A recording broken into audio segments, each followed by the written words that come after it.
Hey everyone, welcome back to a brand new video. Today I'll be talking about how to play as and against the plague.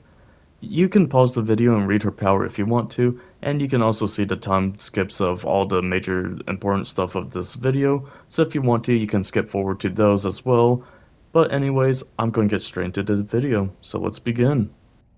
As soon as you load into a match, you'll be able to use the power Vial Purge, which is basically the vomit. As you can see, you can hold it and you can vomit all over the place, or you can tap it and barely vomit too. The longer you hold, the more vomit you vomit out, I guess is the best way to put it. If you press the opposite button of the action to actually activate the power, you can cancel the power similar to Huntress. While you are holding down the button for the power, you will move slightly slower than normal. One of the main uses of Vial Purge is to infect objects like generators, lockers, pallets, and windows. You can tell you infected something when it says contagious in the top right. You can also infect multiple things at once. Every object you infect does have a time limit before it becomes uninfected again. As you can see, it is infected until after a certain amount of time. You can change the time period with add-ons or not if you want to, and then it slowly becomes uninfected. The reason to infect objects is because if a survivor touches the object that is infected, they will become infected themselves.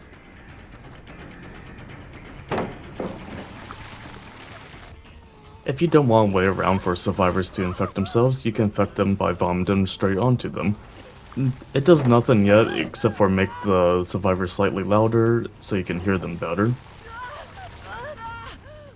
If the survivor gets too infected, they will become broken, as you can see in the HUD. You cannot damage them with vomit anymore, you just have to hit them with your weapon at that point. You start off with one corrupted fountain, as you can see with the white aura over there. And if a survivor cleanses, this is what the noise sounds like.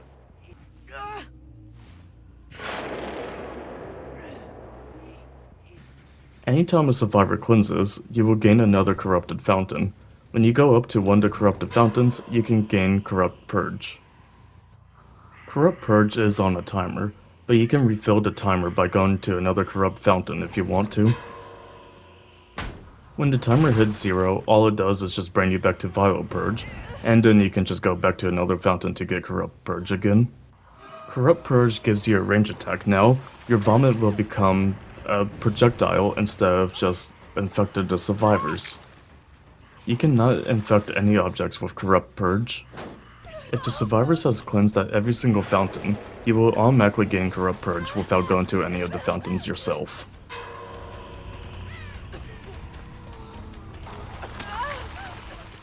Now for Survivor, how do you know you're playing against the plague? If you see one of your teammates get infected, you're going against the plague, or you can see one of the fountains too. If one of your teammates is infected and they are on hook, it's okay to save them, you will not be infected. But if they are fully infected and on hook, then they will spread the disease to you once you save them off hook. You can see an object is infected when it has green stuff around it. If you interact with it, you become more infected. The plague can vomit on you more to increase your infection a lot faster than normal. Also, when you're running, the infection goes up ever so slightly, so if you start walking, it will not go up. If you interact with any of the infected objects, it will either infect you or increase your infection. And be careful of the generators because they don't stop infecting you until you are fully infected. So, wait for the timer to end of the infection unless you're already infected. When you become fully infected, aka broken, you start infecting other objects, as you can see by leaving the green stuff around you when you're broken or infected. But don't worry, you can cleanse before you start infecting stuff. Just look around for a white aura to cleanse. Once you go to one of the fountains, you can cure your sickness. Be careful of where you cured though, because you can feed the plague her power. When you are fully infected and broken, you can cleanse and you become fully healthy, not broken anymore. While you're cleansing, the plague can grab you off the fountain. When you hear this noise, that means the plague has obtained her corrupt purge.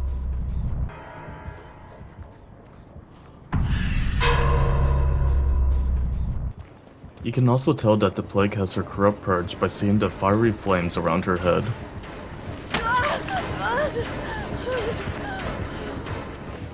Just like any other ranged killer, the best thing to do against the plague when she is corrupted is try to take cover behind objects, but it doesn't always work out because she can have her corrupt purge land straight down from the air. And finally, if you stun the plague while she is in her corrupt form, you will get rid of her power. Every killer has 20 unique add-ons for themselves. They are split into categories, which are 4 brown, also known as common, 5 green, uncommon, 5 blue, rare, 4 purple, very rare, and 2 red, also known as visceral, which are supposed to be the best add-ons, but sometimes they're not. I will not be showing clips of each add-on, I will just be reading them on. So on that note, let's start talking about these add-ons. Prayer Tablet Fragment. Vial Purge no longer affects survivors. Increases object infection duration by 40 seconds. Increases infection from infected objects by 100%. Increases devious blood points by 100%. Olibanum's Incense. Survivors who cleanse at fountains have their auras revealed for 4 seconds. Limestone's Seal. Increases object infection duration by 20 seconds. Heal and Salve. Decreases cooldown of Vial Purge and Corrupt Purge by 0.25 seconds. Prophylactic Amulet. Decreases the number of pulls of devotion in the trial by 2. Potent Tincture. Decreases cooldown of Vial Purge and Corrupt Purge by 0.4 seconds. Hematitis Seal. Increases object infection duration by 30 seconds. Emetech Potion. Increases the effectiveness of the Vial Purge by 30%. Blessed Apple. Start the trial with 1 additional pull of devotion already corrupted. Rubbin Oil. Increases the charge rate of Vial Purge and Corrupt Purge by 50%. Infected Emetic. Increases the effectiveness of Vial Purge by 40%. Insist Ointment. Ingesting the corruption at a pool of devotion causes all survivors within the plague's terror radius to scream and reveal their locations. Exorcism Amulet. Increases the duration of Corrupt Purge by 10 seconds. Ashen Apple. Start the trial with 1 additional pull of devotion already corrupted. Increases the number of pulls of devotion in the trial by 1. Worship Tablet. Increases speed of ingesting corruption at a pool of devotion by 100%. Increases movement speed while holding Corrupt Purge by 4.5%. Vial Emetic. Increases velocity of vomit projectiles by 10%. Severed Toe. Increases infection rate for survivors who are performing interactions by 50%. Devotee's Amulet. Increases duration of Corrupt Purge by 20 seconds. Iridescent Seal. Corrupt Purge activates every time a generator is completed. Decreased duration of Corrupt Purge by 20 seconds. Black Incense. Survivors' auras are revealed to you for 3 seconds when they vomit.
Ah!